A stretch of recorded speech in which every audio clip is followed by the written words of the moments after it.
So Rennie and Boston, welcome to FrightFest Halloween. You're here with Alien Country. How's it feel to be here? It's like a dream come true. Honestly, it's such a world renowned festival that just being considered to be part of this festival makes us feel like our film has grown up or leveled up a step. We feel so honored to be here, and it's my first time in London, so I'm just taking it all in as it comes. And take me back to those initial ideas. Where did the idea for this film come from? Believe it or not, we tell people that Alien Country, the first draft didn't have aliens in it, which made it unshootable. But no, we wanted to tell a story that had a creature that meant something to where we live, which is Utah and America and the desert. And so many people have seen bizarre things. So that was the genesis of what eventually became the crazy, ridiculous Alien Country story. And obviously, we're a couple working together, and when we were writing the story, we wanted to figure out how to follow a couple that has to figure out how to stay in love, not just fall in love, because we found that much more interesting and challenging as a character arc. And for those that haven't done their reading, what is Alien Country about? It's a great question. You tell me. No, I'm just kidding. No, it's this really fantastic kind of action comedy set around aliens. It's also got a love story. It's got a little bit of everything, but more or less it follows Jimmy Walker, which I play, and my girlfriend Everly as we try to basically save our town from aliens, in a nutshell. In Alien Country, I play Melanie Walker. She is Everly's best friend. She's a pretty feisty little character, and I also helped produce this movie. And what was it about this character that spoke to you and made you want to sort of get involved with it? He's an idiot, so he's very much like me, which is great. I was dumb enough to relate to him. Honestly, the writing was so funny and quick and smart. I just knew the second I read it, I was like, I got to be a part of this somehow. And they were dumb enough to give me the job, so I took it. And at what stage did you get involved then, producing as well? So initially got brought on as an actress. I fell in love with the script. I was just laughing my face off the whole time. And I knew right away this was just such a special project. And once I actually got on set, I just fell in love with the people, like Boston and Rennie and Sharon and Casey and Corbin, everybody. And I've thankfully got to work on a lot of different projects, TV and film, and sometimes you just know, like, this is just something super special. And I knew that I wanted to put more of me into it. And so I was like, let me come on as a producer. I know I can help make this even bigger and better and add more magic to it. And so I did. And so it's been 4 years in the making now for me. And I'm so grateful I'm part of it.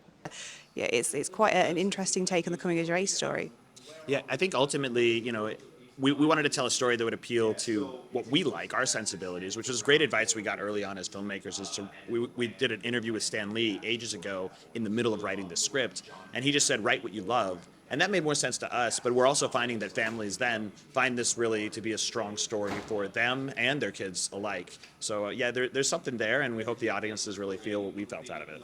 And we feel like Casey Clyde especially brought a depth to the Jimmy character that made him, because if he was too much of a dope, it's like, why would she fight for him? Why would we want audiences to fight for them to be together? And so we really appreciate bringing that complexity to the characters so that we do want them to be together at the end. And talk a little bit, about the design of these aliens, because I don't think, they're not your, common garden greys or anything. Yeah. Tell us a little bit about, their look. They grow over time in the movie, right? So they start out actually quite small, almost type of a dog type of thing. I mean, dog is the worst term possible when you see the movie, but size-wise, and then they get bigger. But I think the thing that's really unique about these aliens in our story is that as they die, they spawn these little things that help the other ones learn how they died, so they get harder to kill, and they kind of like grow in phase, which I think is really unique and interesting to kind of the alien genre. And you said, at the beginning that one of the, the reasons for this film was you wanted to sort of showcase where you're from. What was it like sort of getting to film in these locations and, show everybody where you come from? Yeah, I think trying to find the story that belonged in the modern American desert was a bit interesting. But as we would go on vacation out to Zion National Park or any of Bryce Canyon, all these beautiful locations, we just knew there was a story to tell. And so using that backdrop, we kind of found different areas. And believe it or not, like every time we went on vacation, we kind of felt like we were doing this impromptu location scout. We were location scouting. Yeah. So after 10 years of vacationing, we basically had all the locations that we thought would work for this film. And yeah, hopefully that shows on screen. Like, Utah is so special.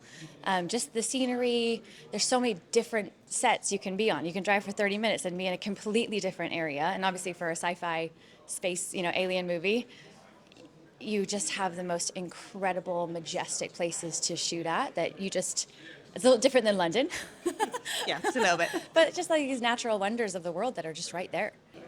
And I know the film's just got a release in the US. Why should people take a chance on this film? Yeah, I mean, Alien Country, it's original, it's authentic, and if you like a story that has something unique to say, I think that you'll find that in this film. I think that ultimately we wanted to tell a story that authentically represented Utah, America, this culture, but also had universal appeal in these family relationships and the threat of us versus the environment. So really, it should have something for all audiences. And like I've said this before too, it's kind of like a gateway movie, like a gateway drug movie for if you want to introduce your kids to like cosmic creatures, but maybe a chest burster is a little intense. This might be a good film to get the 9, 10-year-old to watch and say, well, there's more coming, but here's something you can handle. If you're looking for just a really good time escapism, this is the treat for you. I think it's also that thing where you can watch it with your family and also alone, and everyone's going to get something from it, adults versus kids, all the way across. I think that's pretty unique now. For the people in the UK, where can they follow along to hear, news about, release in the UK and other festival screenings?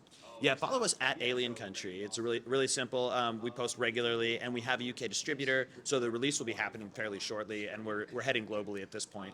But yeah, and then of course reach out to me at Boston McConaughey or at Rennie Grames for Rennie, and yeah, we'll connect direct. We want to connect as much as we can directly with the fans who love and support this movie. So thank you so much. I'm going to let you guys go and enjoy the festival.